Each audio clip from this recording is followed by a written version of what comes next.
personal man o trabaho, kung ano man yan, ano ang naipagmamalaki mo sa sarili? I made children's month. Marami akong batang napang Yan ba ang ano mo na Yun talaga? talaga yung gusto ko. Yan na yung ano mo, yung vision mo. Yan na to. Yung gusto ko kasi pag nawala na ako, may legacy ako. Na marami akong napangiting tao. Halika dito! Mga kababaw! Sawarin na daw siya sa TV sa inyo. Ang puso, di nyo na itatanong. Tanong nyo na siguro na si Diego ay may malaking... Ha? Nakakot. Ano mo si Diego? Sabi niya, kahit malaki, ang puso niya mas malaki ang puso niya. Kung gusto mo na malaman ng mga interview at kwento, kay Susan tayo! Para updated sa mga latest video ng kay Susan tayo vlogs, mag-subscribe lang sa Jimmy Public Affairs YouTube channel.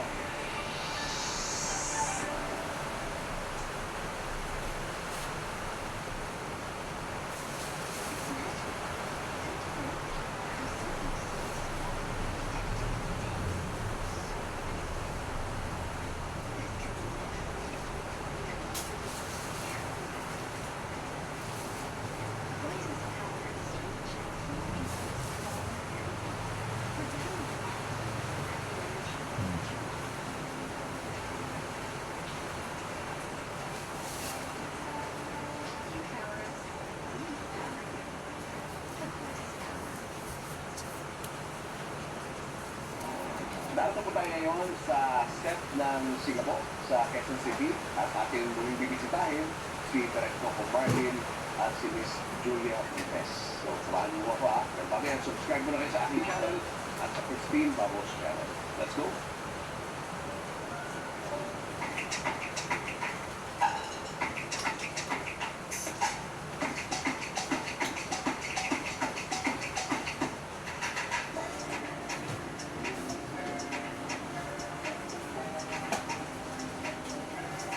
Hello! Kumusta ka? Itong lugar na to, ano ba? Kaya ang location ito supposedly dun sa series. Hindi po ang lupa, ay yung talagang community po nila, tapos ito yung pinakabahay nila. Kasi bahay. Pabubong na nga dyan po tapos papunta sa ano kayo dito? Okay. Nag-aalit na rin ako sa kachan. Okay. Tapos kami, yung papalabas na hinahabol ng Zafra. So, sa tatakbo ko, tatawin ko, and then sa bubong, hindi natigil ang bubong nila. Nagkataon na po nagdadasal si Gabi. Wow! Take na. Mag-take ka na raw. So, mamaya, usap na lang tayo mamaya. So, sige. Dito lang kami.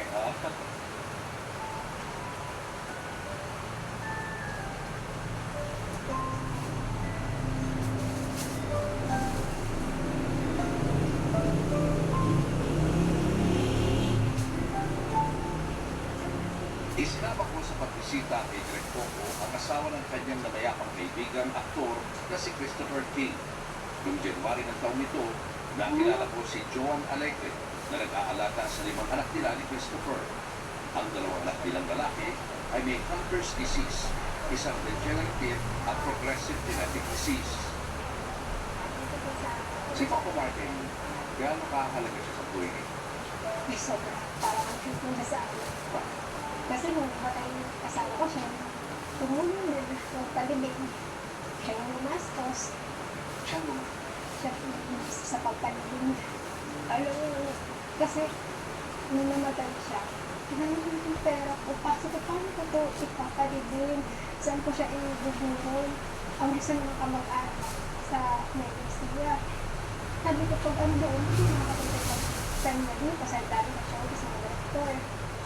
Kaya, nag-isip ako, sabi ko, Ate Gemma, saan ba natin, yung Gemma ko na yung parang family pa nila, sabi ko, Ate Gemma, saan ba natin ibubulong si Doc?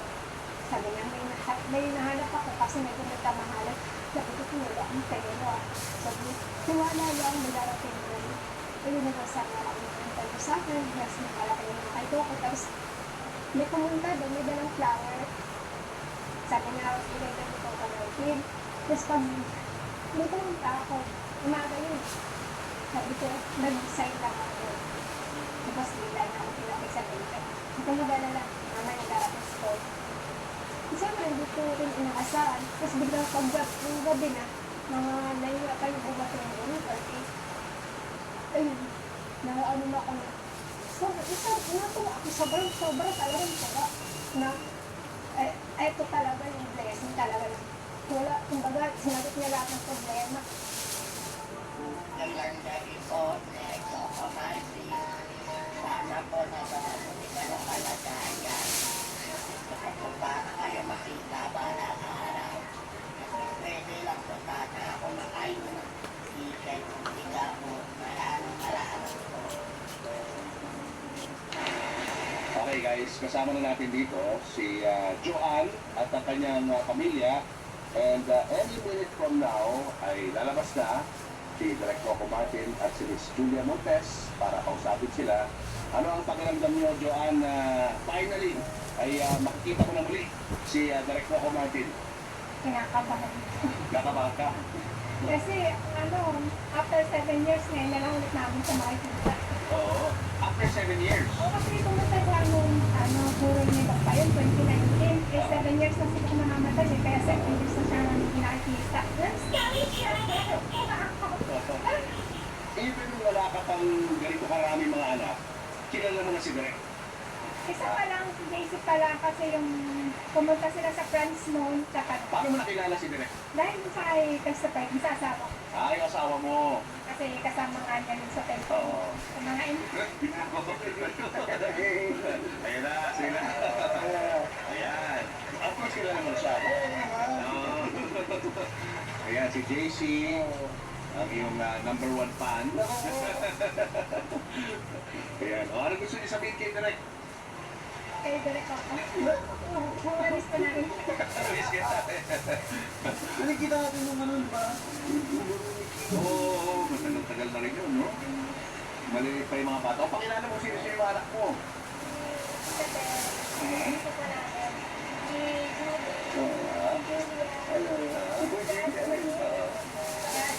Oo. Ay, yung mga anak niya lalaki, doon nagmamanifest yung sakit na hunters. Actually, yung kasama ko yung team, napag-kwento namin siya, hindi parang lagi yung siguro magla sa hospital. Pag-awa kasi niya, team, Oo. kami talaga magkabatch kasi sa Hindi. Kami lagi magkasama sa mga festival abroad. Ang dami namin mga memories ng mga kalokohan. Magandang mga wala si team.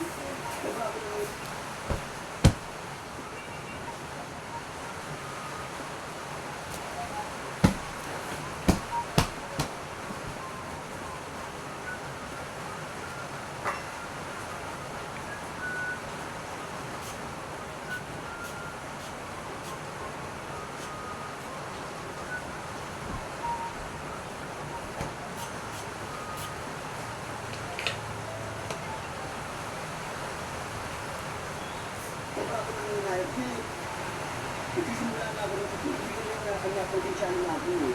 May pasok ko siya. Yes, ano siya? Yung pasok ko sa provinsyano, di ba? Kasi nung napasok ko sa provinsyano yun, yung ginawa ko, ako umawak ng pera niya. Pero kung ano yung namin yun, na lagi yung natawag niya, ako umawak ng pera niya. Kasi sabi ko nga, baka hindi sa Philippines. Kung dalawa ni Pedro na yun ako, ko siya. Ako pinakukontak ko kay Art sa... Hindi siya makontak. Hindi mo, hinahanap ka pala ni Coco.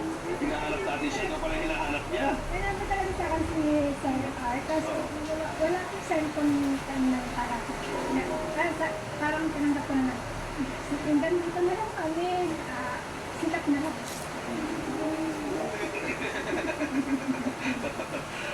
At siya na bumubuhay sa mga anak niya, sa tulong siyempre ng mga nakapanood. Ito mo kita rin Coco kung gano'ng karami mga tumulong sa'yo. Madami po, sobrang dami. Hanggang ngayon, meron po. Karoon, hindi na nakatulad ng dati. Pero meron parang Ano pa rin. At least, di ba, hindi ka nakakalimutan. Oo. Oo. Ibalik ang artista ito. Kaya nga sabi ko nga nung akala ko mag-diretso na siya sa TV. Sabi ko ito na. Kasi gusto ko kasi yung ano eh, na mabigyan sila ng espasyo. Nung hinayang kasi syempre alam mo yung mga ano eh, mga talent nila. nagdadaan-daan. Masaya para sa akin. Kaya sabi ko, ako'y nakapasok, bigyan na ng daan. Ay, puro makinig ito eh. Puro makinig. Ano ba yung ingat?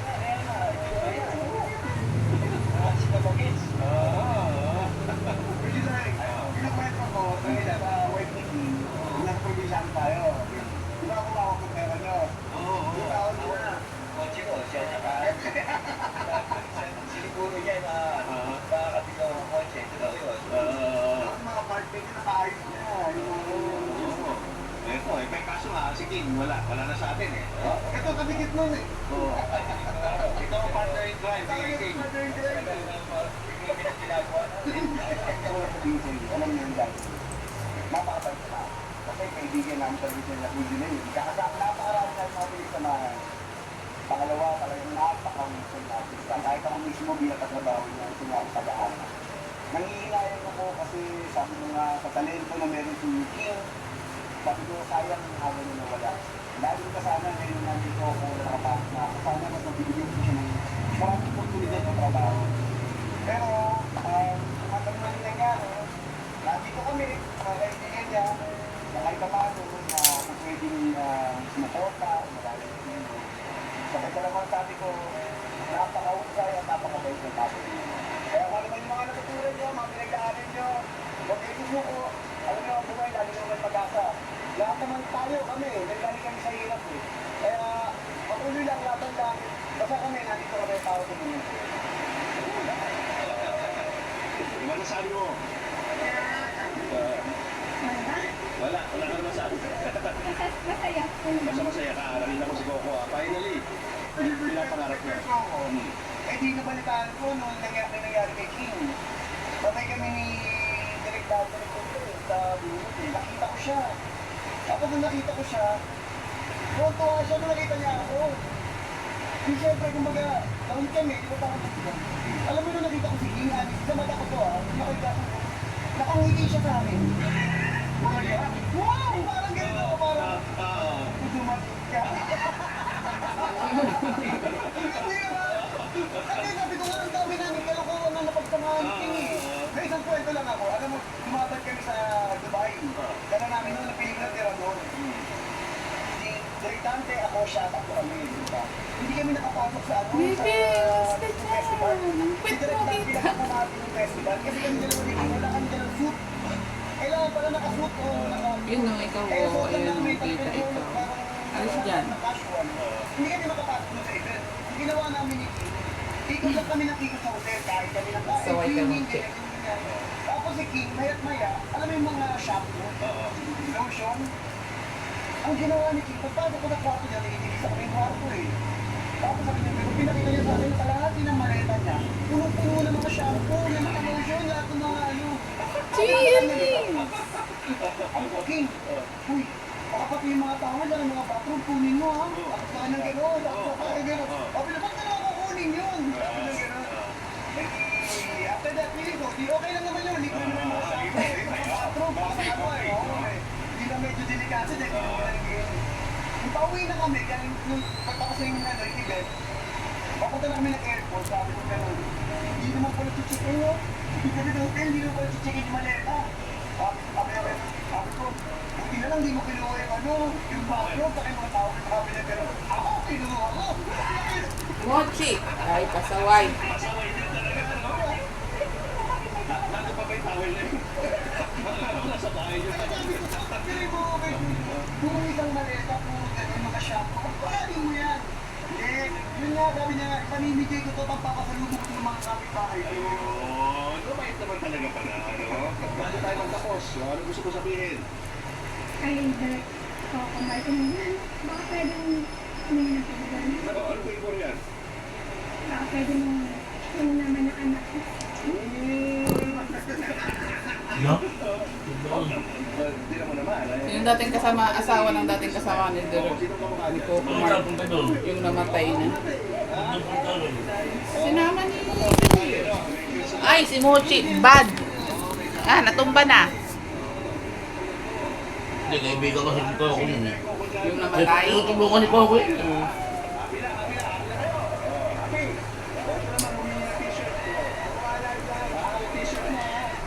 Ay, balik-balik. Tulungan po ako yun. Kaya yung anak doon na.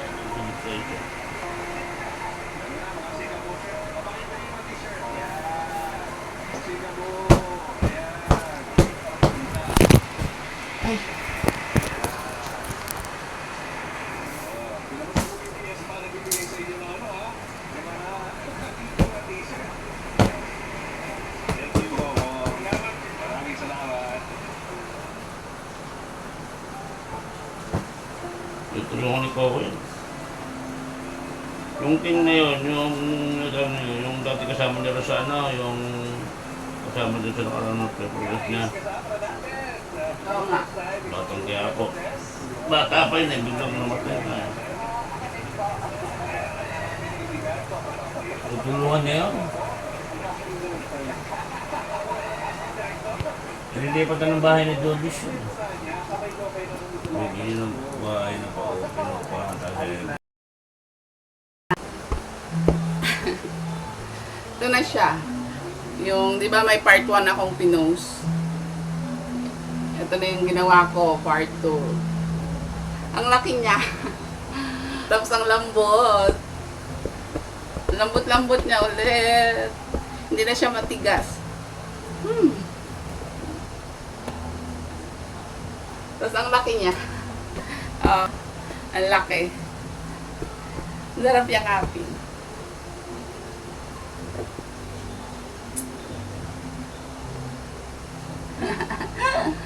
Ang ganda.